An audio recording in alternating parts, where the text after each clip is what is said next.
This short webinar is part of a series of webinars on mixed signal design. Other webinars in the series will include PLL design, SerDes design, top-down design, and we'll look at verification. Today we're going to look at ADC design. So why should anyone use MATLAB and Simulink for ADC design? After all, people have been designing ADCs for years. Well, the answer is speed, and that's speed of simulation and speed of overall design. And the reason for this need for speed is the competition. The market's become a lot more competitive in recent years, increasing the importance of getting to market quickly. The approach I'm going to show you today is enabling designers to substantially cut development time. Now, any design process starts with trying to choose the best option from a number of different design alternatives. And we'll see how Simulink enables you to accelerate this choice. Using Simulink, you'll be able to decide on a design architecture much more quickly than you could using other tools. Obviously, it's important to link Simulink modeling, i.e. top-down design, to the next stage of the design flow, which is circuit simulation. Circuit simulation and linking to top-down design is a webinar topic in its own right that we won't cover today. If you're interested in linking top-down design to circuit simulation, we have a lot more that we can show you about how you can do this, and we can tell you how other companies are doing it. If you're interested, come and talk to us. Towards the end of the webinar, I'll quote real examples of companies designing ADCs using this approach. I'll finish by telling you where you can get hold of the demos I'm using today. We'll start with a simple demo. This is a simple second-order sigma delta ADC running at 1.5 kHz. The top path here is the original analog input signal. The middle path here is an absolutely perfect ADC, which is not something that we can realize electronically in the real world. The bottom path is our sigma delta design. Note the feedback loop here. Note also that we're connecting a digital block directly into analog blocks. The different coloured lines indicate different simulation time steps. Black is continuous time, which is used for analog blocks, and the red and the blue lines are different discrete time signals used for digital blocks. So let's see the model running. The first thing to note is how quickly it runs. This is much faster than the equivalent SPICE model would be, meaning we can investigate the design properties much more quickly. Simulink was originally developed for controls design applications, which means it simulates loops very quickly. This, coupled with Simulink's sophisticated time handling engine, means the software simulates these systems in a fraction of a time the same simulation would have taken using other approaches. Because the model runs so quickly, we can tweak parameters and see how the model responds in front of us. In fact, why don't we do that now? Let's change one of the input frequencies away from 1.5 kHz and up it to 1.6 kHz and look at the impact on our system. So we'll go to our sine wave and change the frequency from 1.5 to 1.6 kHz, and we'll make that change right now. And here we see the impact of that change starting to kick in. We can see that this spike on the spectrum scope has moved from 1.5 kHz to 1.6 kHz. So in this manner we can go and change properties on the system and see the impact on the results. Now, speaking of results, let's have a look at this time-based plot here. So this graph is a time-based plot of the output of our ADCs. The grey line is our original analog input signal, which is what we're trying to represent. The perfect or unrealizable ADC is in red, and our second order sigma delta ADC is in blue. Is the ADC good enough?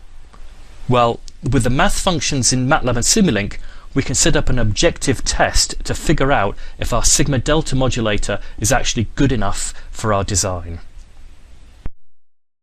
It's one thing for a design to work when there's a perfect signal present, but what happens when we add imperfections and impairments? This model shows how we can add an imperfection, in this case jitter. The jitter is modelled by these two blocks here. One of the blocks models the size of the jitter and the other one models the shape. So let's have a look at the model results.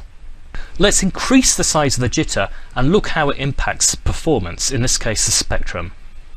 Let's increase the size of the jitter from 0.5 times the signal to noise ratio to something very large, let's say 10 times signal to noise ratio.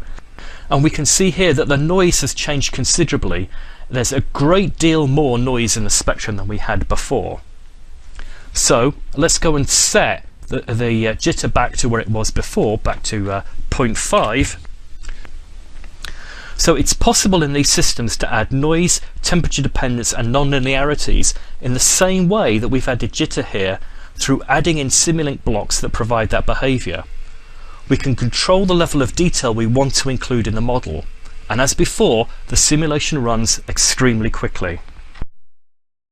If the architecture doesn't give us the results we want, we can quickly try something else and evaluate that alternative.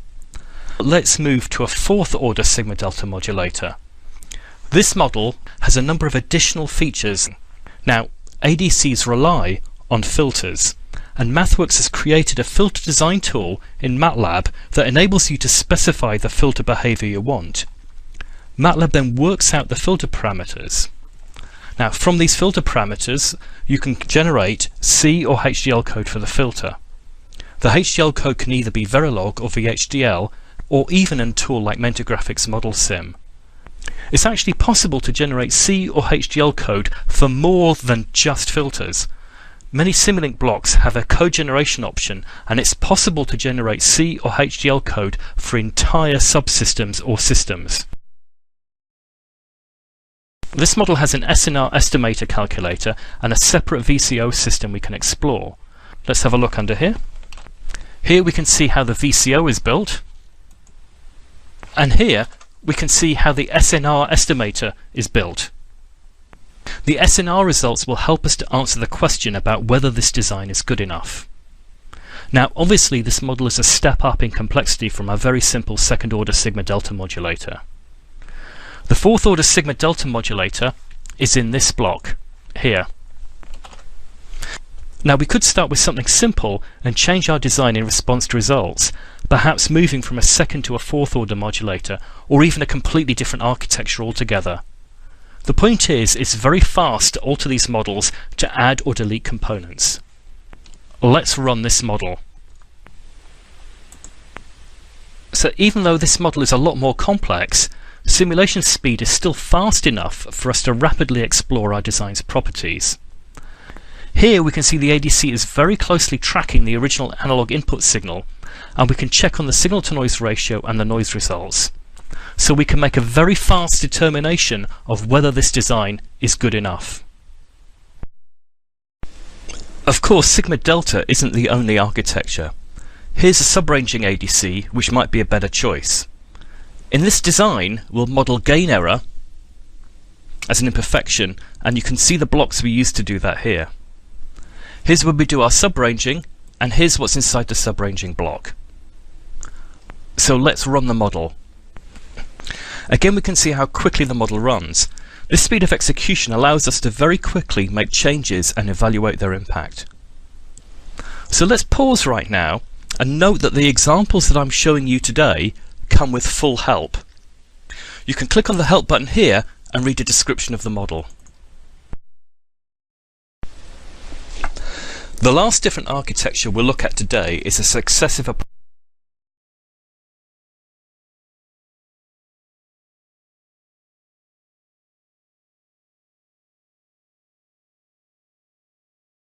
approximation architecture. In this model, there's help we can access. This model uses a state machine to control ADC behavior. State machines are a very visual way of representing what could be quite complex logic. And in fact, in Simulink we can animate the state machine behavior to easily debug its operation. Now, also in this model, there are two DACs that we can switch between, so we can have a look at the impact of an ideal DAC on the system as a whole and the impact of a circuit level DAC, and we'll look at circuit level in the next model. So we can compare and contrast the results from these two different DAC implementations, and again it's controlled by the state machine model. So let's briefly run the model and have a look at the output. And we can see the results here.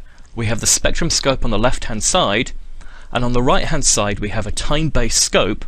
We can see the purple line is the original analog signal and the yellow trace is our analog to digital converter. So we could make a determination of whether our analog to digital converter is in fact good enough. Lastly today we're going to move closer to the circuit level. There are links between Simulink and SPICE simulators, for example between Simulink and Cadence Virtuoso. If you'd like more details about this kind of link, then contact us. Today we're going to look at a different type of circuit simulation. MathWorks tools can simulate circuits behaviourally.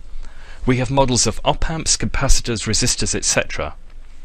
And in this model that's on the screen right now, we have both high-level and behavioural circuit blocks. We're implementing a third-order sigma-delta modulator using circuit blocks and high-level behavioural blocks. So this is our circuit block here, and this is our behavioural block. Let's look in more detail at the circuit implementation. We'll look here at the switch capacitor third-order modulator. We'll look here at the first-order modulator within that system. And we'll look here at this integrator.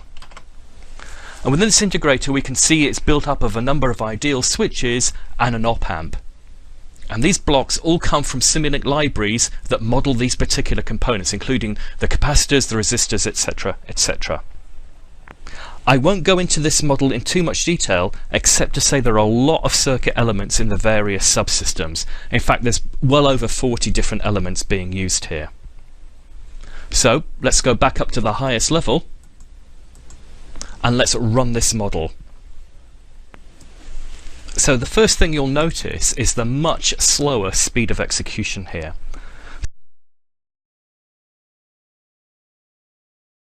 Circuit level blocks add an extra level of resolution. They're somewhere between the level of resolution of a SPICE model and our behavioural model that we've seen earlier.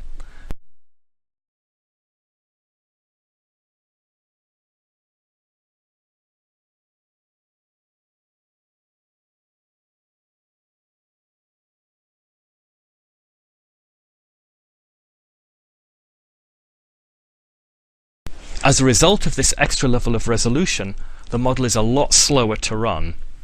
You don't get something for nothing. So in this model,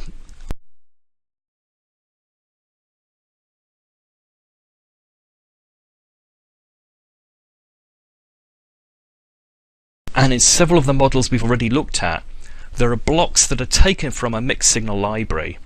In this model, the SNR estimator block comes from the library.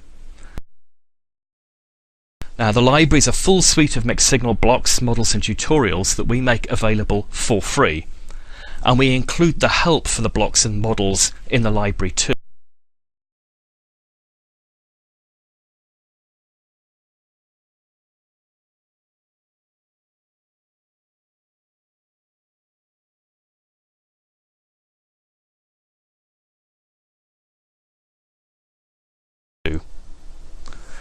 This time-based plot here on the right-hand side compares the behavioural and the circuit response.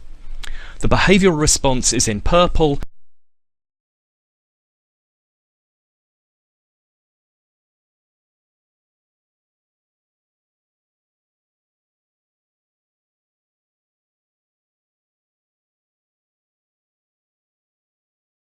and the circuit response is in yellow, and as we can see the two plots are more or less coincident.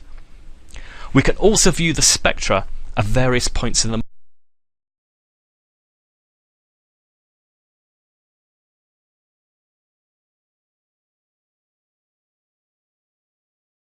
model. So if we want to go back to this model and look at the output at different points within it, we can actually do that. So who's using this kind of design process for real ADC design? Well, there are a number of companies, but today I'm just going to focus on three. I'm going to focus on Epson Toyocom, Infineon and Stark. So let's look at the first of those, which is Epson Toyocom. And now Epson are a Japanese company, as you know.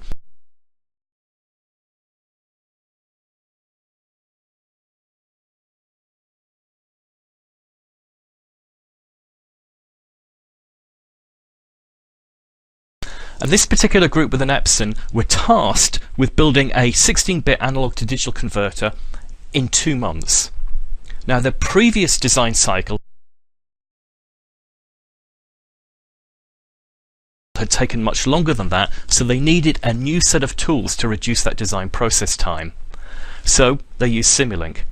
And they comment here that their previous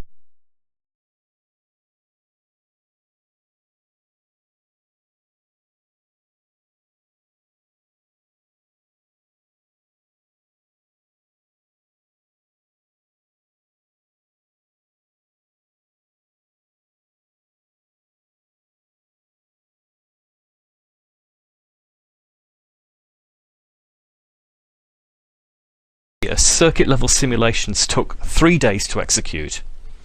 With Verilog A, this was cut down to 20 minutes. Now, that's an enormous improvement, but it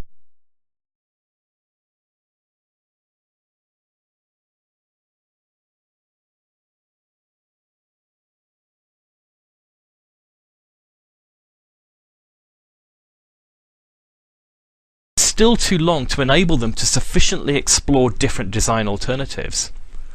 Using MATLAB and Simulink, they managed to reduce this simulation time down to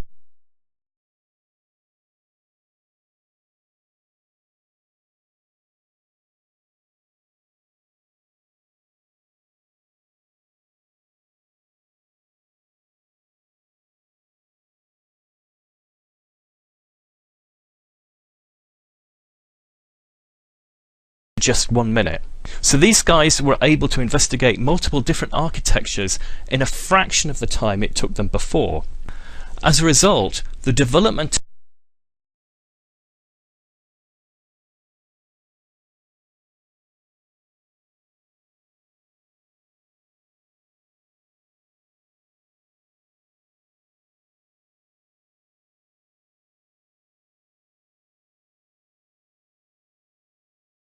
time on this project was cut by 33%. And of course they saved millions of dollars in terms of development effort and time. And we can see this is a case study here which is available on the web, available from MathWorks, that explains in detail about what they did and some of the results that they saw and how the various groups involved in the process worked together. So let's look at the second of our case studies today, which is Infineon. This story here is about developing a novel ADC architecture. So it's a collaboration between a group in Infineon based in Austria and a group based in Madrid in Spain, in a part of the University Carlos III. So what happened is Infineon had to produce a new ADC. The process node had changed, the requirements had changed, so they needed a new architecture. And of course they needed it quickly. So what happened is they investigated a different design concept using MATLAB and Simulink. This group did a high-level investigation of different architectures using MATLAB GUIs that they built to examine the performance of different types of ADC design. And at the very highest level, there was a particular architecture that appeared to win for them, so they moved on and started to simulate that within Simulink. And this project then was a collaboration between the two groups, one based in Austria, one based in Spain, as they went back and forth looking at the properties of the different architecture they'd selected. Now this device was taped out, and they've got some very, very good device results. And in fact this resulted in patents, and it resulted in a couple of papers being published. The last of our examples today is Stark. Now, Stark are a Japanese semiconductor organization. They're a research organization created by a number of the leading semiconductor companies in Japan. Stark have been tasked with producing a mixed signal design flow for the Japanese semiconductor industry. Their goal was to produce a design flow that would enable Japanese semiconductor companies to come to market with their mixed signal devices, including ADCs, much more quickly than they could using existing methodologies. In other words, it's about making the Japanese semiconductor industry more competitive. So what they did is they looked through the various challenges and they decided on a behavioral level modeling flow based on Simulink. They chose an example design, a sigma delta analog to digital converter, as a case study to prove out whether their new design methodology based on Simulink is faster than their existing design methodology. In fact, they ran through this design process and they saw a significant speed up using Simulink. And this is compared to their old SPICE-based simulations. And as a result, this Simulink-based behavioural modelling flow is the recommended flow that they're suggesting to their member organisations. All of the examples I've used today are all available to you free of charge as part of our mixed signal library. Now, this library contains a number of different examples. It contains a large number of ADC demos, PLL demos, SerDes demos, switch mode power supply demos, etc., etc. There are more than 40 demos and more than 50 blogs. There are tutorials and full help. In fact, all of this is available for free. Now, if you would like to get hold of this free library, you can go to this web page here, register and download the library. So the URL is mathworks.com/programs/mixedsignal/index. Now, if you don't remember that, that's fine. All you have to do is Google Mixed Signal Library. That's Google Mixed Signal Library. The first hits will be to the Mixed Signal Library and you can go and download it. This ADC webinar is part of a series of mixed signal webinars we're doing on different design topics within the world of mixed signal. We're going to include PLL, SerDes, top-down design and verification. So let's summarize where we got to today. The reason why you might consider using MATLAB and Simulink for behavioral modeling for ADC design is simple. It's speed of execution.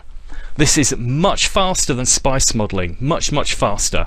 It comes from Simulink's more abstract approach and its time handling approach. Because of the speed of execution, we can do very rapid model iterations, look at different architectures, look at different design styles, look at the effect of impairments, etc., etc. We can very quickly find the winning design. Once we have that winning design, we can link it into circuit modeling. The bottom line here is that we can cut development time and we can get to market extremely quickly. Well, ladies and gentlemen, thank you very much for your time. I certainly appreciate it. And if you're designing mixed signal systems, let me wish you the best of luck. Thank you very much. Bye-bye.